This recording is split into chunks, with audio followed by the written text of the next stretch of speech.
What if I told you that some of the most brilliant academic research wasn't locked away in some ivory tower or behind a crazy expensive paywall? What if it was just available to everyone for free? Well, that's the huge idea we're diving into today. A project that's not just sharing knowledge, but totally changing who gets to hear it. All right, let's get into it. So let's start with the big question, right? Think about all those incredible studies on culture, on history, on how we learn. So much of that insight is basically trapped. It's either behind a subscription that costs a fortune, or it's written in language so dense you'd need a PhD just to get past the first page. So how do we get all that amazing stuff unlocked for the rest of us? Well, here is one really exciting answer. It's called the Confluence Journal of Multidisciplinary Studies. Now, don't let the name intimidate you. The key phrase here is peer-reviewed. That's the academic gold standard. It just means that before anything gets published, other top experts check it out to make sure it's solid, credible, and accurate. And its focus, the humanities and social sciences, which is basically the study of, well, us. And where it comes from is a huge part of its story. The journal is based at Abdelmalek Said University in Morocco, working with IMST CNRST.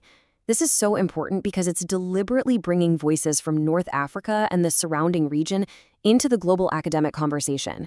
It's pushing back against the old way of doing things, where most publishing happens in Western institutions. This whole project has a really clear path. The vision started back in 2025. And yep, you heard that right. Our sources confirm it, so we are talking about something brand new and super forward-thinking. The idea was to build a platform that was inclusive and international. Today, that's a reality. And the future goal? It's a big one, to build bridges connecting academic discussions all over the planet. And here's their mission, straight from the source: to foster scholarly production that transcends disciplinary boundaries and national borders. Okay, so what does that actually mean? It means they want to break down silos, get people to stop sticking to their own little corner of the academic world. They're pushing researchers to look beyond their specific field, beyond their own country, and create a much bigger, more connected picture. And that idea of crossing borders isn't just some abstract thing. No, a huge piece of this mission is giving Moroccan scholars, and others in the region, a direct pathway to jump into these big international debates. It's all about making sure more voices, more perspectives are part of the global conversation. And that makes the whole conversation richer for everybody. So what does multidisciplinary actually look like? Well, it looks like this. It's a meeting point. Imagine a linguistics expert and a media studies scholar getting together to figure out the language used in today's political ads. Or a historian teaming up with a tech expert to map old trade routes in a way no one's ever seen before. It's all about creating brand new ideas right where these fields overlap. This really gets to the heart of the difference here. The old way of doing things often treats knowledge like it's some exclusive club, but the Confluence model, it just flips that script completely. It's open access, which isn't just about being free. It's a powerful statement that says, hey, important ideas about our world should belong to everyone, not just the people who can afford the ticket. It's basically democratizing knowledge itself. And this is where their model gets really, truly innovative. It's a journey from the page to a podcast. So it starts with that super solid peer-reviewed article. Then that article is published open access for anyone in the world to read. But here's the game-changing final step. They take some of those articles and turn them into awesome audio summaries. So a dense 30-page paper could become a fascinating 10-minute explainer you can listen to on your way to work. How cool is that?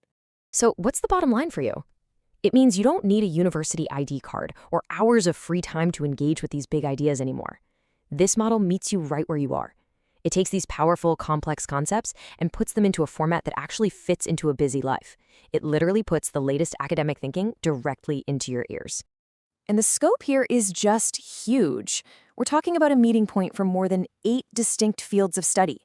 The point isn't just to make one subject easier to understand.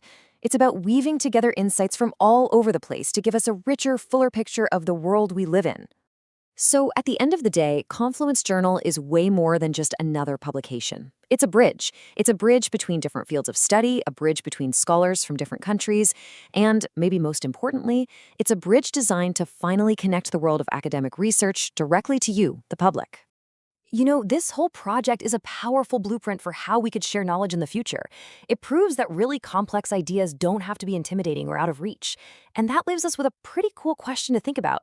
If you could apply this model to any field, I'm talking quantum physics, ancient philosophy, anything, what's the one thing you would want to have explained to you next?